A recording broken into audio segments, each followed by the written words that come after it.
A 10 años del pontificado de Francisco, uno se pregunta si ha tenido incidencia en la Iglesia mexicana. ¿Realmente las propuestas de Francisco han influido en la Iglesia mexicana? A 10 años, la incidencia de Francisco en México, aquí, en sacro y profano.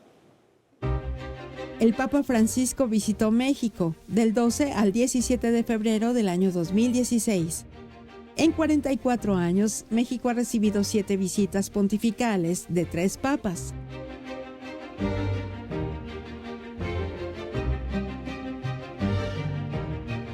Francisco es el primer pontífice latinoamericano y el tercer papa que pisa nuestro suelo. Socialmente, Francisco había tenido posicionamientos sociales muy críticos al neoliberalismo y la injusticia social, motivo por el cual la administración del presidente Enrique Peña Nieto lucía preocupada.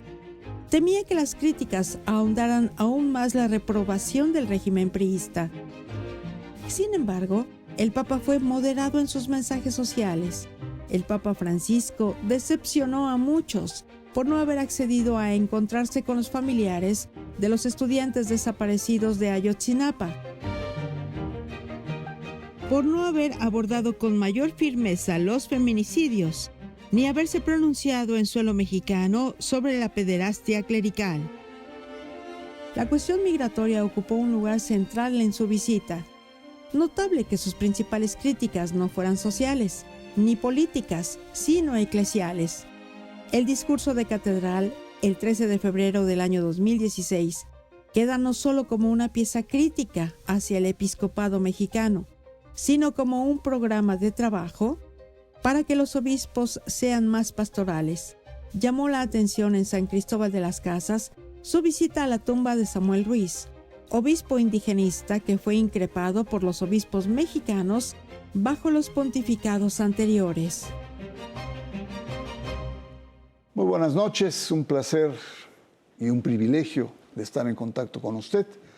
A 10 años del pontificado, todos hacen evaluaciones y balances. Esta noche nuestra pregunta es profunda y muy sencilla al mismo tiempo. ¿Francisco ha incidido en la Iglesia mexicana? ¿Qué ha pasado con los obispos de aquel famoso regaño del Papa en Catedral en febrero del 2016? Para abordar estos temas agradezco la presencia de Fray Julián Cruzalta y del destacado periodista Felipe Monroy, ambos observadores agudos de acontecimientos socio-religiosos. Muchas gracias por estar acá con nosotros, un placer. Y empiezo contigo, Julián, preguntarte, ¿realmente el Papa ha influido en la Iglesia mexicana? Es una pregunta sencilla pero muy compleja. Él ha querido influir, creo que ese famoso discurso en la catedral caló poco en los obispos. Empecemos desde el cardenal Rivera, que dijo que habían mal informado al Papa. Creo que esa fue la tónica de la mayoría de los obispos. No es cierto lo que el Papa nos reclamó, no somos así. Entonces ha sido un juego, un estira y afloja, donde el Papa ha querido marcar a la Iglesia mexicana, y una Iglesia mexicana que no se deja marcar en este sentido, porque es una Iglesia muy marcada por otra eclesiología. Un Papa que insiste en la eclesiología del Vaticano II, Iglesia, pueblo de Dios, y una Iglesia que ha querido ser poco pueblo de Dios, una Iglesia más principesca.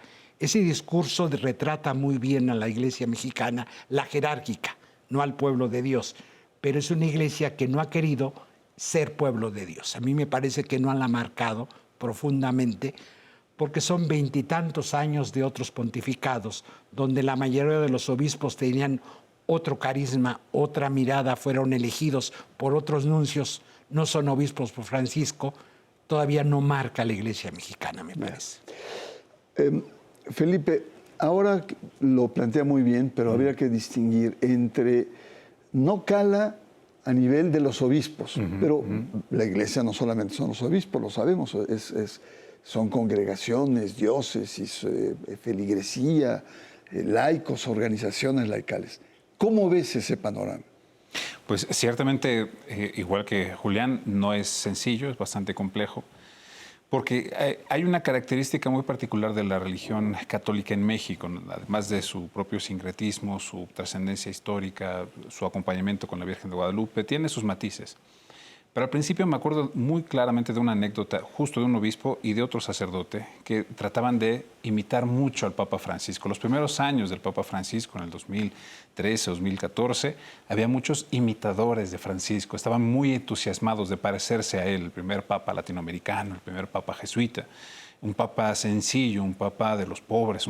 Estaban muy entusiasmados.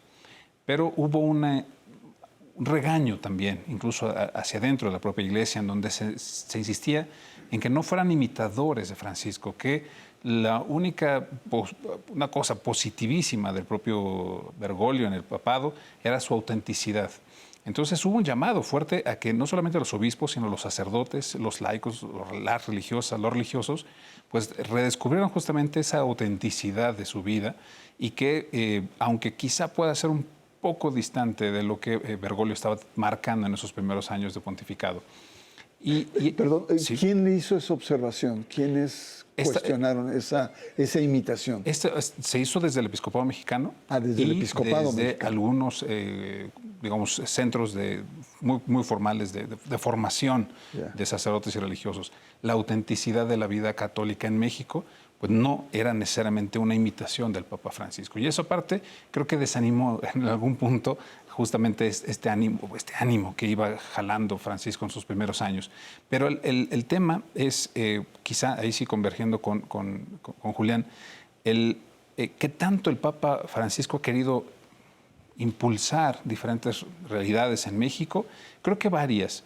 Pero también él mismo en México definió que no iba a ser posible si no nos desmontábamos de muchas tradiciones mexicanas vinculadas a la cultura del narcotráfico, vinculadas a los privilegios, a la corrupción. Y ahí es donde quizá mucho este ánimo original del Papa Francisco se vino desdibujando en estos últimos años. Y aunque todavía quedan algunos bastante entusiastas, creo que se ha apagado mucho este sentimiento en el pueblo mexicano. Contundente el planteamiento de ambos dos, porque lo que nos plantean es que no ha permeado, o sea, no ha creado, digamos, una instancia de seguimiento el Papa, a diferencia de otros como Juan Pablo II, Benedicto XVI, pero que su incidencia la hacían a través de la disciplina, ¿no? Con otra metodología, con otra lógica. Pero vamos a conversar un poco más sobre este tema. Estamos conversando en torno a los 10 años del Papa Francisco. Vamos a una pausa. Usted está en Sacro y Profano.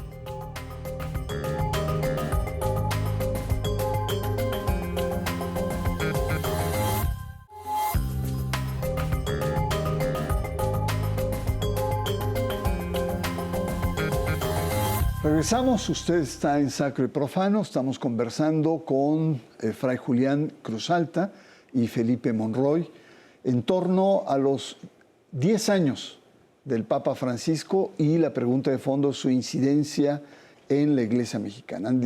Ambos han dicho que es una pregunta aparentemente simple, pero muy compleja de responder.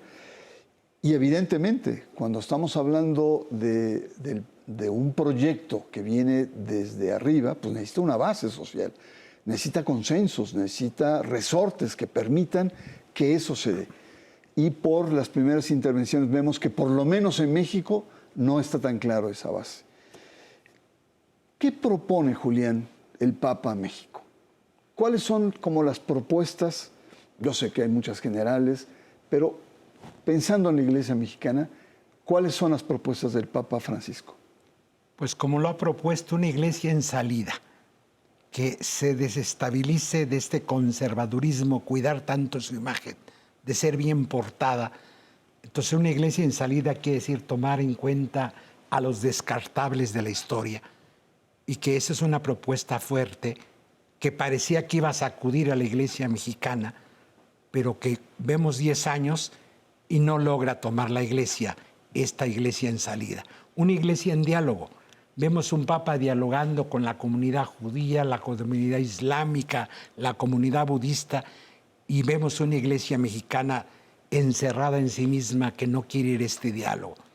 Un papa que se reinventa a sí mismo. En marzo de 2013 era uno el arzobispo de Buenos Aires, y cuando sale al balcón de la Basílica de San Pedro, cuando le pide la bendición al pueblo, esa es la iglesia que propone, no los obispos que le dan la bendición al pueblo, que le piden. Ese papa humilde, agachado en el balcón, esa es la propuesta, un cambio de actitud. Un papa que era muy seco en Buenos Aires y que no deja de sonreír, se nota un cambio.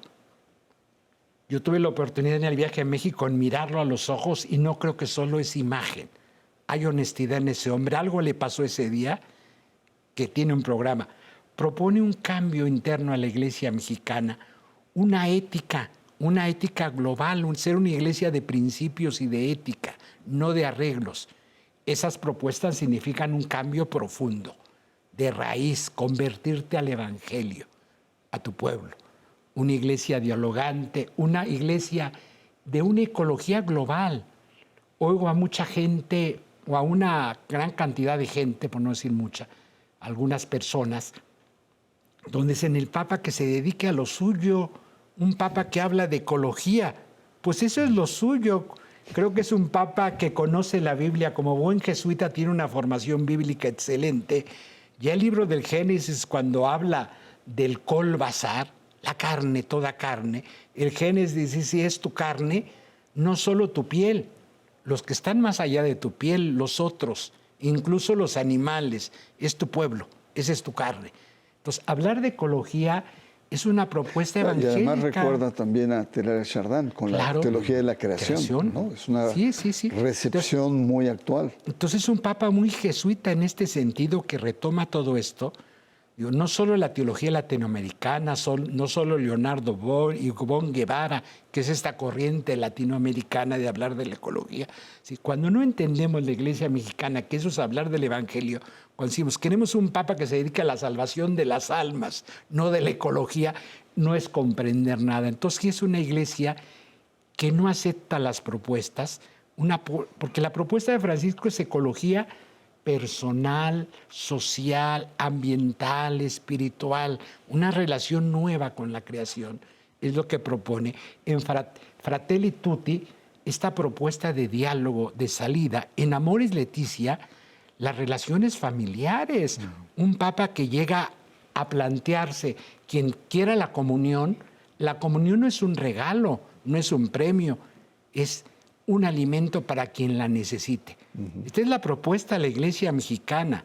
El tema de los divorciados vueltos a casar, de las diversidades sexuales, volver a tomar todo eso. Es una iglesia que no ha aceptado esta propuesta. Es decir, aquí seguimos apanicados con estas propuestas, decir, ¿cómo vamos más allá?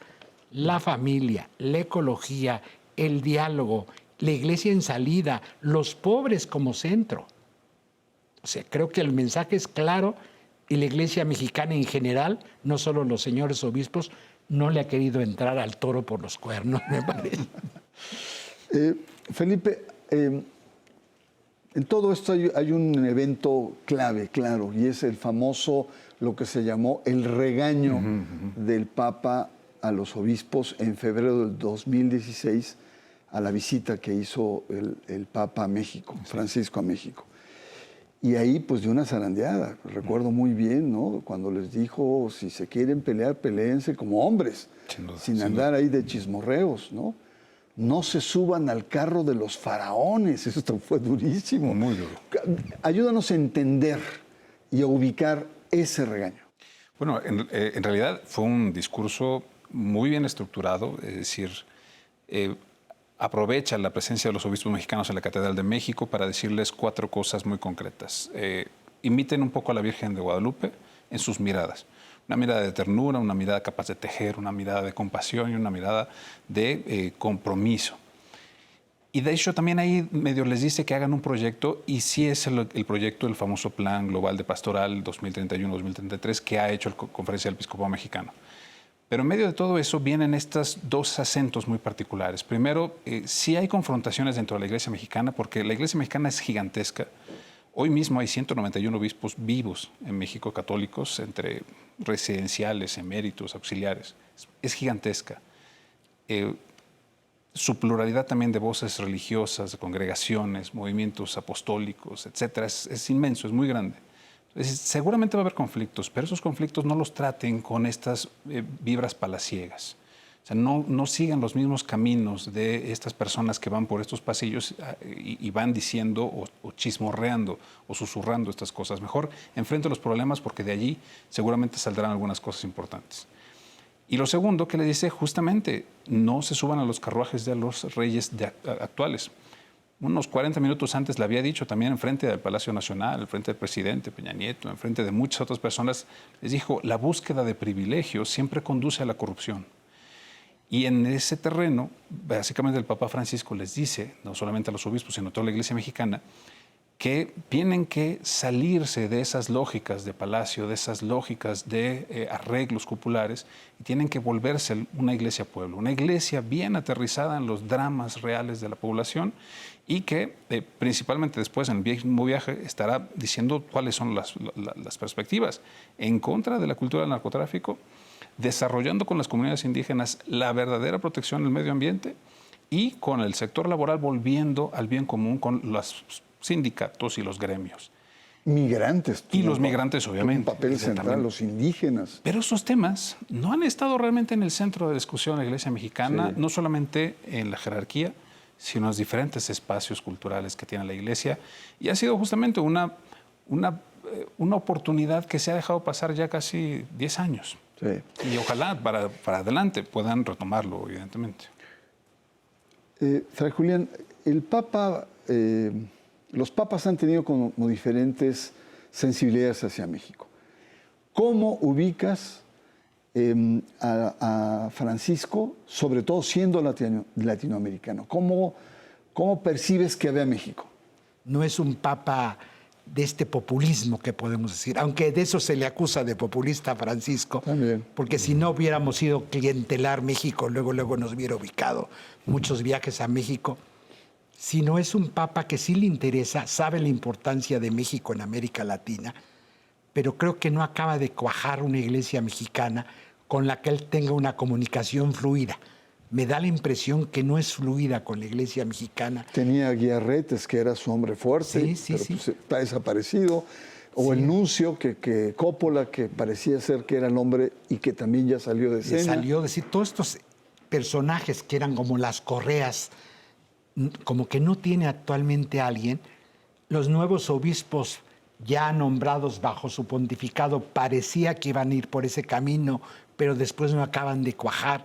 Todavía sigue siendo como la mirada anterior de estos obispos principescos, la que sigue dominando, como que no encuentra las correas de diálogo con esta iglesia, las órdenes religiosas un poco al margen con problemas. Uno mira a los jesuitas tan fuertes en México que más bien no quieren entrar en contradicción con el episcopado. Yo veo mucho cuidado de las órdenes a no volver a estas miradas de confrontación. Ya. Felipe, una última cuestión para cerrar el segmento, y es, por lo que han conversado, hay como muchas inercias que no se ha sabido sacudir el conjunto de la Iglesia, no solo los obispos. Y esas inercias podríamos resumirlas en una palabra que el Papa Francisco la ha utilizado varias veces: una inercia clericalista de la Iglesia. ¿Cómo evalúas tú eso? Este clericalismo sigue siendo como esta vena que alimenta fuertemente a muchos grupos, a un pietismo, una piedad exacerbada, a un misticismo que incluso ha llegado a desacreditar al propio Papa Francisco y que no alcanza a hacer esta sinergia, esta voluntad o esta unión de voluntades entre justamente esta otra iglesia que ciertamente tiene grandes rostros todavía en México y América Latina para salir adelante justamente como una iglesia pueblo desde abajo, desde un mundo, desde una sociedad que ya no es cristiana. Eso el Papa Francisco en el 2014 en Navidad lo dijo. Estamos ante un mundo descristianizado. Pero bueno, ahí es lo que estamos viviendo. Vamos a una pausa. Abordamos los 10 años de Francisco y su incidencia en la Iglesia mexicana. Usted está en Sacro y Profano.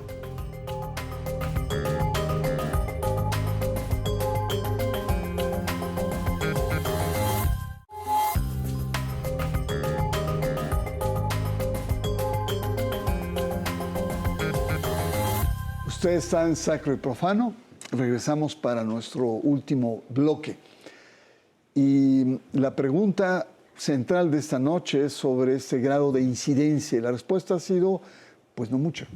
Y además ya estamos a 10 años del pontificado de Francisco, un pontífice de 86 años, grande. ¿Cuántos años quedarían? Pues no muchos, la verdad. Y un pontífice que tiene en este momento la consigna de redondear la reforma de la curia, poner orden en las finanzas del Vaticano, y tiene un tema central en términos pastorales, que ya hemos abordado acá. Un sínodo con una larga preparación sobre sinodalidad. Y yo quisiera preguntarte, Felipe, que esta es una de las grandes apuestas para todo el mundo, proceso largo de 2 años. ¿Cómo vamos en México? Que sería como una prueba concreta, palpable, de ver hasta dónde la Iglesia mexicana, en cierto sentido, está comprometida con su pontífice. Afortunadamente, en estos últimos 10 años, los nuevos obispos nombrados, algunas congregaciones que han estado transformándose hacia el interior, algunos movimientos religiosos laicales o apostólicos, han comenzado a entender justamente lo que significa este caminar juntos. Y es caminar juntos no solamente con las necesidades de la Iglesia, sino también con las necesidades reales del pueblo. El tema de los migrantes, importantísimo. El tema de la salvación del planeta Tierra, es la creación con el tema de los indígenas como grandes maestros de esta posibilidad de recuperar nuestra existencia. Y obviamente también las familias, la diversidad de familias. La defensa de la dignidad humana en todas sus condiciones y en todas sus realidades. Creo que allí hay algunos pequeños destellos de luz de la Iglesia que estará acompañando en este proceso, que no es nada difícil. No es nada fácil, es muy complicado caminar juntos, lleva mucho tiempo, pero ahí están justamente estos destellos que seguramente hacia adelante podrán estar dando alguna respuesta al llamado del Papa Francisco. Sí, me recuerdo ese documento filtrado que salió de Chiapas con el cardenal en retiro y que es durísimo. Internamente tiene cuestiones muy, muy fuertes de cuestionamiento, de alejamiento, de clericalismo, pero que bueno, por lo menos hay una cierta valentía por parte de los obispos de reconocer, es un primer paso evidentemente insuficiente. Para finalizar, Fray Julián, sobre el tema de la Iglesia. Un papa viejo, 86 años, no sé cuánto, 4 o 5 años máximo, no sabemos bien cuál va a ser el próximo papa, qué orientación va a tener. Es una moneda al aire, un papa muy cuestionado, ya lo había señalado, por los sectores conservadores. En fin, hay como mucha incertidumbre sobre el futuro. ¿Qué crees que pueda pasar sobre esta propuesta que tú delineaste de Francisco hacia México, tomando en cuenta estos condicionamientos que son severos, son grandes? Sí, en esta realidad como iglesia, la vida religiosa ha caminado, las congregaciones femeninas han tomado en serio este llamado del Papa. Hay un camino sinodal dentro, lento, poco visible. El episcopado no se ha comprometido con el sínodo en serio, pero muchas de las bases sí lo toman como recuperar esto. Hay una gran población católica todavía que toma en serio, que quiere al Papa, que no tiene la fuerza, pero algo se mueve dentro de esto. Yo todavía espero. Lo último que termino de perder es la esperanza. Ambos dos son optimistas. En este sentido, frente a un panorama oscuro, ciertamente. Un panorama oscuro, decir, sacerdotes, religiosas, misioneros, laicos cada vez más comprometidos, más encontrando su lugar en la iglesia. Las mujeres luchando por su lugar en la iglesia, cada vez hay más convencidas, más tercas en este sentido.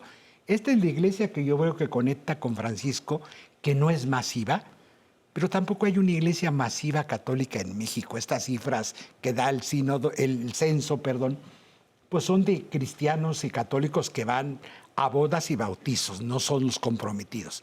Creo que la gran mayoría de la gente que sí permanece en sus iglesias comprometida, sí ha caminado con el sínodo, sí lo siente de corazón. Esa iglesia minoritaria va caminando con o sin los obispos. Yo a esa iglesia le apuesto que es la de diario, la constante, la que sigue trabajando en sus comunidades. La gran iglesia de números mayores, pues no es real. La de los censos, tanto por ciento de católicos que aparecen en una boda, en un bautizo, que no se cuenta con ellos. Pues Felipe, Julián, muchas gracias por sus reflexiones muy interesantes que nos dejan a evaluar muchas cosas. Bueno, yo quisiera plantear que la Iglesia Católica vive una de sus mayores crisis a nivel global, no solamente en México. Podríamos decir que para entender el pontificado de Francisco hay que entender que este se desarrolla en una de las crisis más grandes que ha tenido la Iglesia, escándalos, temas de finanzas, pérdida de fieles, envejecimiento, falta de vocaciones, pérdida de autoridad, en fin, todos estos elementos.